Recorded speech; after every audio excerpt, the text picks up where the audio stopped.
નમસ્કાર મિત્રો, વિડીયોમાં તમારું સ્વાગત છે। જી હા મિત્રો, અત્યારે હાલના મોટા અને મહત્વના સમાચાર સામે આવી રહ્યા છે। તો મિત્રો, સમાચારમાં વાત કરીએ તો કોરોનાની ફરી એન્ટ્રી। એક સમય સમગ્ર વિશ્વમાં અહંકાર મચાવનારો કોરોના વાયરસ હવે લગભગ ભૂતકાળ બની ગયો હતો। લોકો સામાન્ય જીવનશૈલી તરફ પરત ફરી રહ્યા હતા અને કોરોનાનો ભય પણ ઘણો ઓછો થઈ ગયો હતો। જો કે હવે ગાંધીનગરના કોરોનાનો એક શંકાસ્પદ કેસ પોઝિટિવ કેસ સામે આવતા આરોગ્ય વિભાગ પણ સતર્ક બની ગયું છે।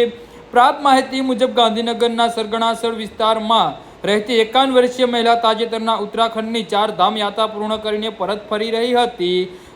જી હા મિત્રો, અત્યારે હાલના મોટા અને મહત્વના સમાચાર સામે આવી રહ્યા છે। તો યાત્રા બાદ તેમને શરદી, ઉધરસ અને તાવ જેવા લક્ષણો જોવા મળ્યા હતા।